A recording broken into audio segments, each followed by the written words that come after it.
Welcome to the Lorecast, where we look into the lore and the stories by which we live. I'm Dr. Craig Chalquist, and you can find us at chalquist.com/podcast and at a number of other online venues. So you walk out of a movie theater and you just saw a film that really inspired you. Really good piece of fiction that got under your skin, and you feel a glow of joy for a while. And then maybe an hour or two go by, if even that long, and it starts to wear off. Why can't we keep that feeling?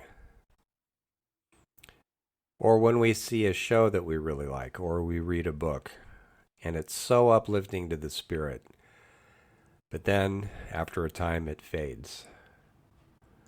Why can't you take that feeling with you? Well, maybe it's because we've been brought up to think that fiction isn't true.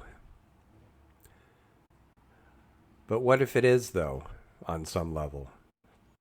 What if we could actually use fiction, not absolute belief, as a wisdom path, a spiritual path, a way of reconnection, a way of reenchantment, even a kind of religion or an alternative to religion? What if we could do that and get that uplifted feeling more often? There's quite a few of us who were religious at one time, or we grew up in some religion, and we aren't anymore. For some of us, it's the hypocrisy that gets to us, or the medieval cosmology that zealots insist is literally true, even though all the science says otherwise. Some of us yearn for a spiritual path that actually lives in the same century that we do. And for us, religion isn't it. For some of us, we feel like outsiders because we're the kinds of people that our religion says are bad and sinful. Or religion dictates roles that we don't feel like we can fill and we don't want to. Or maybe it's just that we're flat out uninspired, let alone all the hatred and bigotry that so often goes along with religion. So it's no wonder that people simply give it up and have done with it. But the problem here is that it often leaves a gap in our life, and we go around wondering, what has meaning? What can give me joy? What can lift me up? What should be in my relationship to spirit?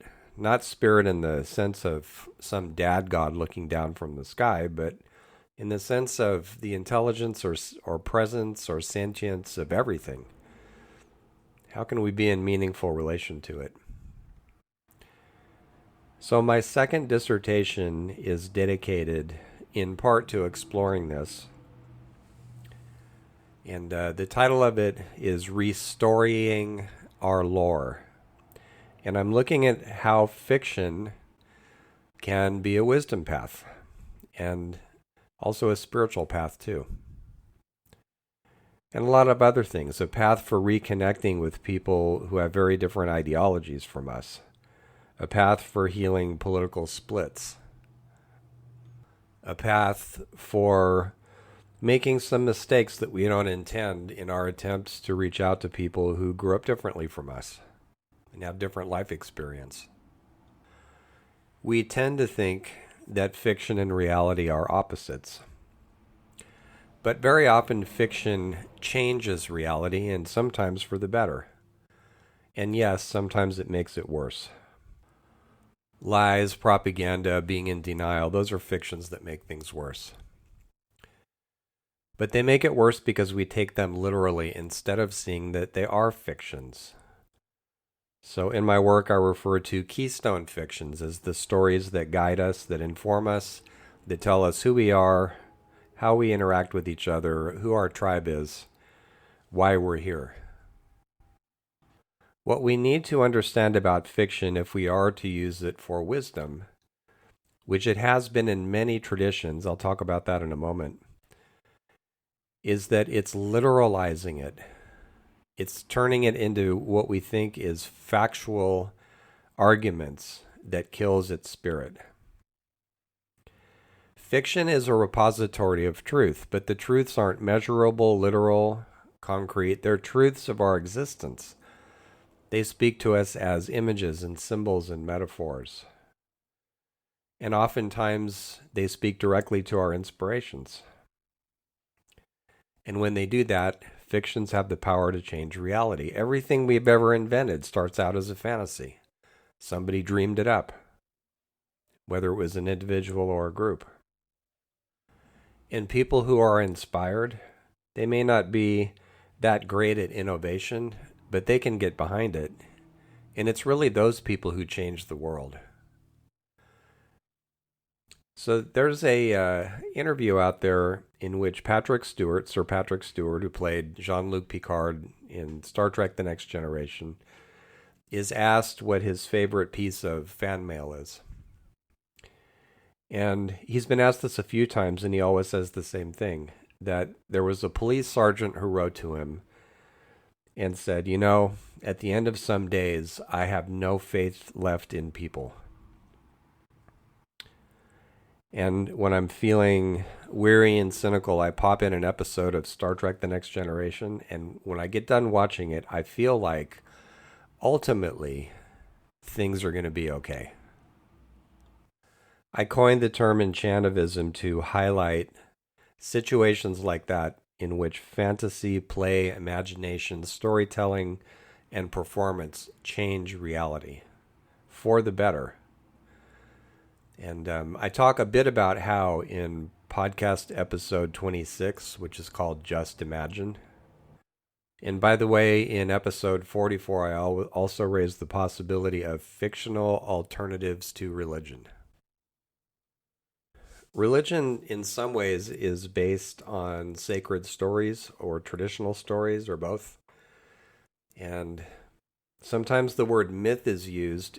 It's only accurate in the sense of sacred or traditional story, not myth in the sense of superstition or some denigration of the stories themselves. And so when I say mythic or mythological, I mean it in that sense of the sacred story, not as some sort of rejection. Another way of putting this is that myths, sacred stories, whatever you want to call them, are fictions that are believed as true, held as true. They're composed of the same stuff, visionary ultimately, and creative and full of fascinating characters and twisty, interesting plot lines and all of that we see in fiction. And in fact, one prominent mythologist, Joseph Campbell, when he talked about creative mythology, he said that in our day, the myths, and he meant that as sacred stories, are not anonymously created by somebody in prehistory, although, of course, there are some of those still around, but that the myth makers today are visionaries, artists, dancers, performers, filmmakers, storytellers, writers. So the question I raise in my dissertation is, if these paths of spirit and meaning, these religions, are in part composed of myths, in the non-derogatory sense, sacred stories, and if these stories are believed fictions, why can't we have religious or spiritual paths that are honestly and consciously fictional? Why can't we put down the book or walk out of the movie theater or leave the performance telling ourselves that the reason my spirit is uplifted is because there's something in what I just experienced that is true, and it talks to my spirit and soul. It must be part of my fictional religion. Now, let me introduce another twist here, and when I've talked to friends about this, sometimes they raise the very important point that quite a few of us wouldn't find ourselves particularly motivated to participate in a religion or a spiritual path that we thought of as fictional. In spite of all the overtly fictional religions that are around these days, they're kind of a modern phenomenon. So Jedi is an official religion now, and there's otherkin, and I could mention dozens of other ones. And based on scholarship, one could even argue that some of the neo-pagan faiths, they take themselves to be based in tradition, lost tradition. But when you really study that lost tradition, a lot of it is fictional, although not all of it. So there's that thirst to believe. I'm reminded of those memes that go around with pictures of UFO, and they say, "I want to believe." And one of my arguments in my dissertation is that for some of us, that kind of belief is overrated. We've been conditioned to think we need belief, we need absolute certainty, but really that's, for a lot of people, a trauma response. And when they get to a healed place where they don't feel so traumatized anymore, they become much more flexible about all that and less thirsty for something to hang on to conceptually. And of course, another problem with beliefs, with taking our story literally, is that if somebody else has a different belief and a different interpretation, then inevitably you're in conflict.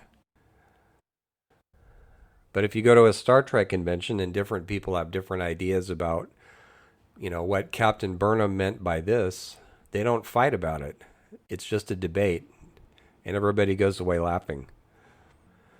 So back to the little twist I want to introduce here. I've mentioned this before in these podcasts, and you may have come across this in your own reading, but one of the things that Carl Jung discovered when he started talking to his fictional characters, or as he called them, psychic characters in active imagination, a sort of deliberate daydream state for self-exploration, he discovered that these characters knew things about him that he didn't know. And that sometimes they said things about current events or his relationships or the world that he later found out was more accurate than what his conscious mind knew. So this is one thing that I mean when I talk about, and I'm going to do presentations on this soon, the angels in our fiction. These presences and places and characters, they have a wisdom about them that transcends that of ordinary consciousness. And so what some people do with this is they say, well, it's channeled, and and then they take kind of a metaphysical turn with it. We can do that, but we can also just be open to whatever the voices say and realize it's up to us to discern what they mean and how to integrate the messages into our lives. I like the figure of the angel because it has a long tradition behind it. It came into Christianity actually after some of the stories of the Bible were written down. The words in the Bible translate roughly as messengers, and they're often thought to be voices of God that manifested to prophets like Elijah. It was only later that they were understood as angels, and that comes from the Zoroastrian tradition, and there's angel counterparts in many different mythological and spiritual systems. But angels as messengers of something beyond us. That's one way of thinking about where the truths in our fictions come from. Now, as part of this, there's a number of fiction writers who maintain that their characters are helping them guide the story. And here's a few names for you. So Ursula K. Le Guin, who said that about her Earthsea stories. Rex Stout, about his Nero Wolfe stories. Tolkien, about his characters. Alice Walker. Robert E. Howard, who had Conan standing over him while he wrote those stories. Philip Pullman, with his Dark Materials trilogy, and many others. And there's an interesting article by Ainsley Hawthorne that touches on this. There were researchers at Durham University who surveyed 181 authors appearing at a book festival in 2014 and then again in 2018. And 63% of those who were asked about this, these are authors, said that they heard their characters speaking while they write. And 61% said the characters were capable of acting independently. This is exactly what Jung was talking about, although in a different context. And it's a lot like what dream characters do when we know how to understand the metaphors in their messages. In my own way, I've experienced this myself in active imagination, with dreams, with altered states. And in 2023, I published Soul Mapper independently as my first novel. I like to write uplifting science fiction. And I was advised on the novel many times by some of the characters in it, particularly the protagonist. So if you pick up Soul Mapper, and whether or not you like the book, know that it comes from a place of deep conscious imagination, and that the characters in the book, for me, are real, with their own kind of special imaginal reality, not measurable, not touchable, but nevertheless real in their own way. I intend a trilogy and perhaps a tetralogy, 4 books, and so I've started on the second one, Heartlander, and that protagonist is also informing me.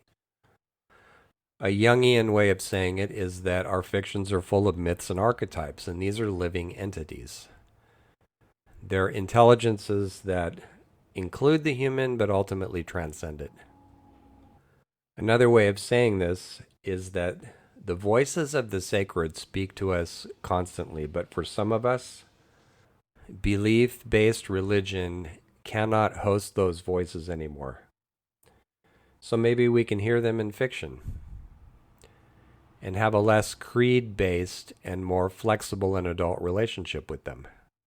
Maybe what they're giving us now is not commandments, but hints, intuitions, suggestions, and bids for a relationship with an adult consciousness that stands on its own feet instead of being subservient. One of the most unexpected events in writing Soul Mapper was that I ended up putting together, kind of sketching together, a few pieces of a religion that starts about 60 years from now called Lamplight. I never would have expected that. It's a religion of play and imagination, and it draws on not only Hermeticism, but other spiritual traditions where imagination is considered a form of gnosis, a form of direct spiritual, experiential ways of knowing. So Lamplight, it's based on 10 philosophical principles, which are also fictional, but which, for me anyway, have a lot of truth in them. And in future novels, I'm going to be developing this more. And all of this is part of my assembling Terrania cycle, and I really want other people to play with. I don't want all the stories to come from me. And I'd like to see a lot of myths and folk tales and gods and spirits from other cultures being brought forward into Terrania stories by people who grew up in those traditions, so that lots of voices and lots of cultures are represented in these tales about how humanity comes to consciousness and maturity all together. I want the stories to imagine a society, a future society grown from the ground up, not imposed from the top down.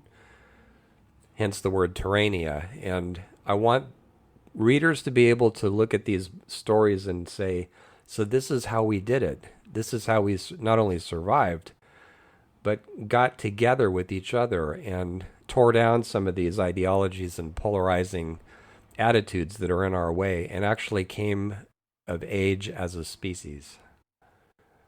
Because if we do it in fiction, then perhaps we can do it in reality too. Not every attempt to change how things are needs to be a painful struggle.